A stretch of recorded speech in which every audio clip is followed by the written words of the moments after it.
sepse kushtet atmosferike, dimrat e fortë, nuk është habitati i natyrshëm.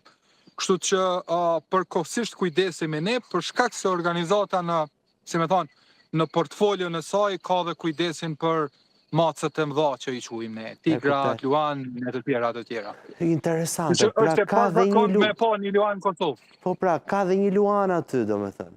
Ua. Sakt, luani Gjoni, ashtu të kemi emërtu, është mrapa atje diku. Tani kam një pyetje, Luani në momentin Luani nuk ka nevojë, Luani u dëgjua aq fort sa e dëgjova dhe unë deri këtu në Tiranë. Po kam një pyetje, mbajnë këto emra edhe kur shkojnë në vende të tjera, këto Gjoni, Mali, Hana, ja u keni vendosur janë emrat origjinal. Do me thënë, ka disa arsye. Disa prej i kanë emrat ashtu si i kemi marrë. Shumica prej tyne janë emrat vendosur prej nesh me qëllimin e vetëm që me personalizu sa më shumë storjet e tyne për vizitorët tonë, që njerëzit me kriju një lidhje personale, si me thonë.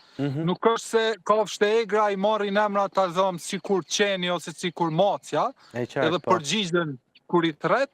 Më shumë është për shkak të identifikimit tyne, involvimit kështu të lidhjes personale me njerëzit, me vizitorët, dhe tregimit tyre si kanë lind, ku kanë lind, si janë mbaj dhe si mbahen tani.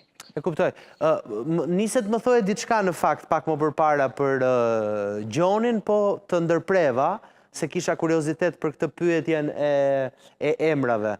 Duhet më thoje diçka, kam përshtyje, nuk e di, nëse të vjen mund ta kalojmë dhe më pas. Isha duke thonë që është e pazakonshme, sepse nuk është kafshë që edhe në një kopshtë zoologjik nuk mohet në këtë gjeografin tonë, kryesisht për shkak dimrave të ftohtë. Ne gjatë gjithë dimrit e mbajmë mbrana, me ngrose, me korrent, sepse thjesht natyra nuk e ka kriju për një kontinent si Evropa, ta zonë.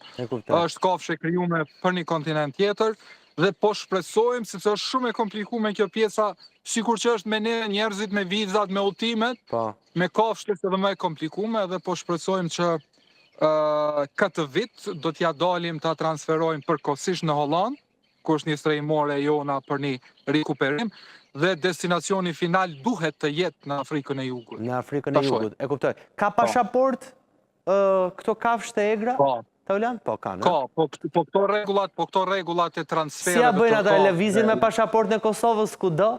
Edhe të shtetet që si njohin?